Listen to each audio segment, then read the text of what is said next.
There is a Zen proverb that states, let go or be dragged. And I would imagine that most of us have had that experience, and hopefully we've recognized that moment where we realized that we could let go and stop being dragged any longer.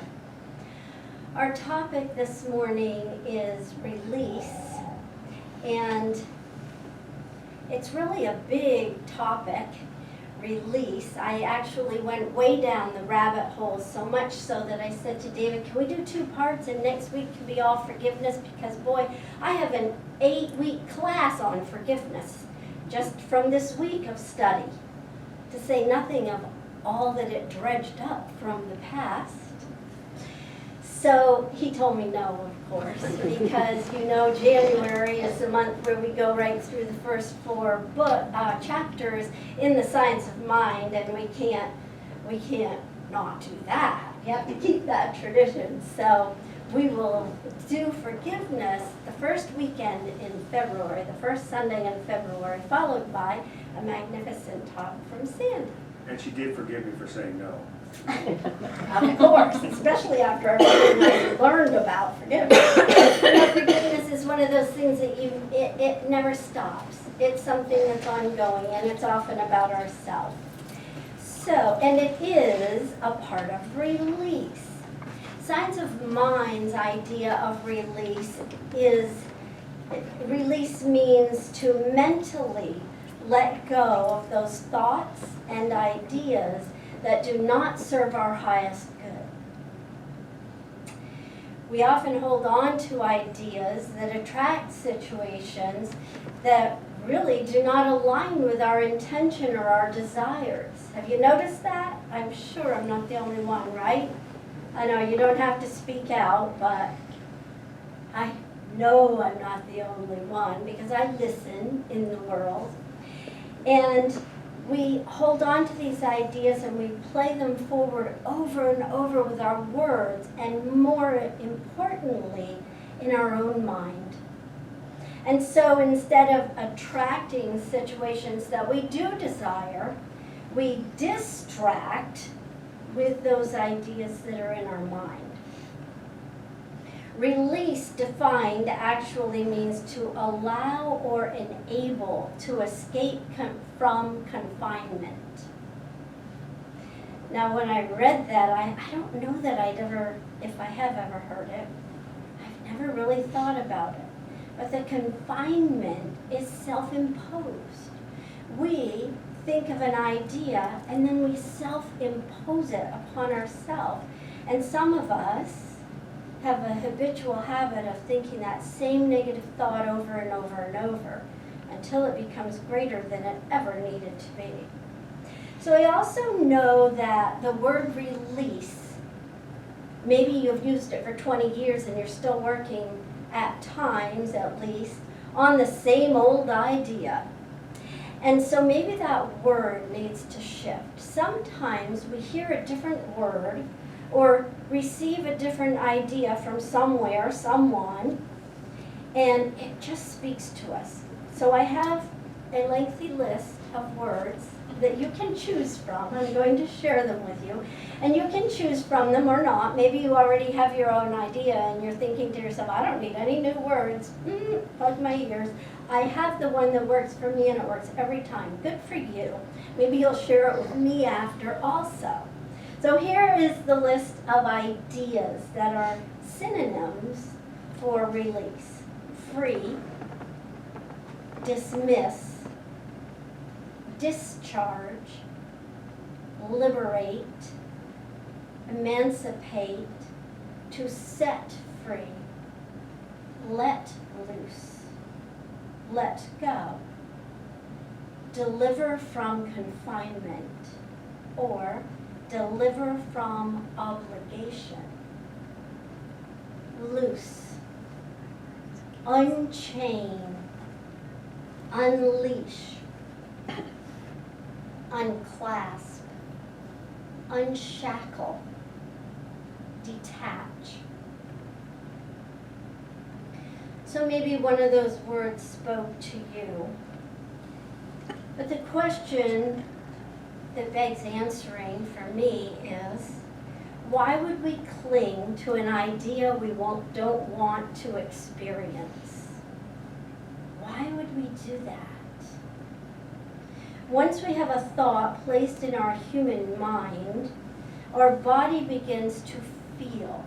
We are emotional creatures, and our emotions just take over, and they push us forward, whether they're negative ideas or positive ideas.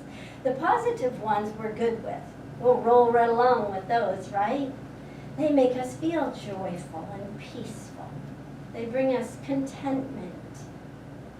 But the negative ones are ideas that we want to work with. And there are many ways that we deal with this process of our own personal emotional response. So how do you enable the ideas that don't serve you to be released from confinement within you? Well, I will first preface this with it's a personal journey, and one which grows us immensely. And now I'll share an idea that I have based in my idea of the way that the science of mind works. I already said that we have a thought, and we have an emotional response to that thought.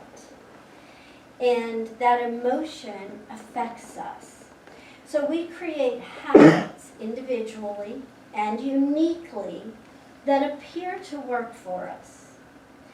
And it's always a welcome opportunity to look at which ones are really working for us and which ones do we find ourselves falling down into over and over again. So here is just a small list, once again. You can see this is my week of lists. Another list of some of the things that we might do. We pray, we meditate, we breathe gently and still our breath. We close our eyes and face the sun and feel the warmth. We paint, we garden, we exercise, swim, walk, run, dance, do yoga, punch a punching bag, journal, scream, hopefully into a pillow, or maybe just lie there with the pillow. We cry. And any of these, for each of us, uniquely, individually, relieves some of the emotion, and it may help us to refocus. We do it because when we're done doing it, it feels cathartic, at least in the moment. We release negative emotional energy in a way that hurts no one, including ourselves, and this is beneficial for us. But I love, once again, that Spirit dips its beautiful heart into our ceremony, and Sarah shared today about depression and the gratitude that she received from it. And I suspect that most of us resonate with the words that she shared, whether those were the exact words we felt before or not. I suspect that most of us have had times of sadness, grief, longing, depression. And have you ever had the experience where you've entered into a mindfulness practice and you've breathed and centered yourself and taken control of your thoughts and your body's relaxed, only to find that you are deeper down the rabbit hole? Now maybe you haven't, and if you haven't, good for you. But I have. And what I know is that, as Sarah said, you come out the other end. And so when you're moving down, don't try to stop yourself. Simply allow that momentum to bring you where you need to be so it propels you up the other side. I remember a time when I was thinking of the list of sadnesses, why I feel sad, and I had this list running, and I decided I'd share it with David and maybe he could help me fix it. Of course, no one can fix us, but he does offer some sage advice. And so he said to me, I said, well, I'm just not even sure which item on the list is why I'm really feeling sad. And he said to me, well, it's probably all of those together. Well, at first, of course, I thought, oh my gosh, that's a heavy load, all of my list of ideas and challenges. And then I realized that the more ideas I had and was adding to my list, I was moving in what direction? Down. I was moving myself down with my list. I'd even given it a title, my list of sadnesses. And I was moving myself down. Do you know that the Canadian government has a website where they address the idea of how to let it go? Now, I will say that this is just one way, and if you go, oh, that sounds great, I'm going to try that next time, good. But you may find a way that works better for you. What they say is identify the emotion. Once you identify the emotion, remember, emotions are not good or bad. Something else Sarah said to us today. And then feel it. Recognize it, observe it without any judgment. It is just what it is. And after you've done that for a bit, then offer yourself some perspective. Honest, logical perspective to the emotions that you're feeling. And then practice releasing the emotion once you get to that point. So that you're saying to me, don't just jump right into the meditation and think, oh, I'm just going to let it just go away. Maybe that works for you, and if it does, awesome. And sometimes it does for me too. But it's okay to recognize the emotion we're feeling, sit with it, observe it, be with it, bring it into the logical perspective that we're also all familiar with. You intentionally release negative emotions or thoughts so that on a deeper soul level, you make way for personal growth and a renewed sense of inner peace. It has its purpose. In his book, Letting Go of Nothing, Peter Russell wrote, letting go of the ego is the letting go of a mindset or a way of thinking. To achieve new ideas of happiness and fulfillment in your life, release who or what has completed its journey and its purpose in your life. In New Thought, we have a lot of sayings like, let go and let God. And I have my challenges with that statement because I don't necessarily believe that I just let go and let God take care of everything, because I believe in personal responsibility.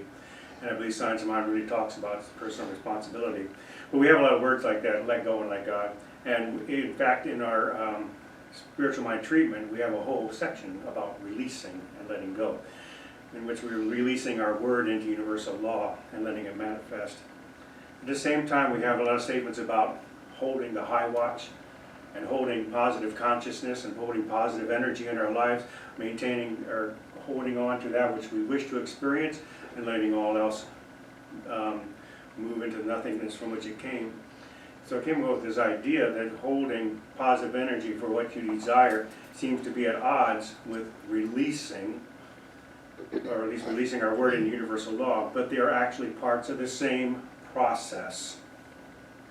Affirmations condition us to make a positive claim and state an intention, holding only positive thoughts conditions our thinking to accept positive results. So we let the negative go, but we hold on to the positive idea, the positive consciousness. As we hold positive energy until we actually believe it, and then release our positive thoughts and intentions into universal law, we set the law into action, and what we release at that point is our word of truth into the divine process to do its good work. The problem is that what we desire and what we expect to happen are not always in alignment. That's because a conscious statement is not always backed up by unconscious belief systems. When we release the outcome of that which we're holding to expect to happen, law can operate unencumbered by our limited expectations. The key is to condition our thinking with constant positive thought patterns until it becomes habitual. At that point, negative unconscious beliefs will begin to fall away. We are more than happy to release, in this scenario, we let things go that we don't want to hold on to. I like to say, if I'm going to have any lack in my life, I want it to be in the area of lack consciousness. I'm more than happy to let lack consciousness fade away and have not very much of that. We're happy to release negative unconscious beliefs and habits. Just let them go. By holding positive thought until it becomes habitual, we are releasing negative habits that no longer serve our higher good. It's like fertilizing soil and pulling weeds. In with the good, out with the bad. Spiritual practices condition the mind like fertilizer conditions the soil, so that we produce only that which we desire. Another direction of release is releasing the need to control. The need to control the outcome, or the need to control the terms in which we manifest our desires. We all have expectations of what is going to happen when we make a request of the universe. The universal law is operated under universal wisdom, and outcomes may be substantially different from what we've envisioned, and may surpass what we have believed or thought possible, because we are operating, or because, not we, but they, the laws, are operating in the realm of infinite possibility. Our human, matter-based intellect seeks solutions that are materialistic, mathematical, and logical. Universal law perceives possibilities far beyond materialistic logic. In universal processes, there are infinite trajectories between A and B. When we release and let God, we let God do what God does, trusting that universal intelligence may know something that we don't. There may be some other possibilities that we didn't even think of. When we use GPS, our God positioning system, we have a better chance of reaching where we desire to be. As David was sharing, a question was running through my mind, and it is, are you holding on to letting go, or are you letting go of holding on? Wow. Thank you for that.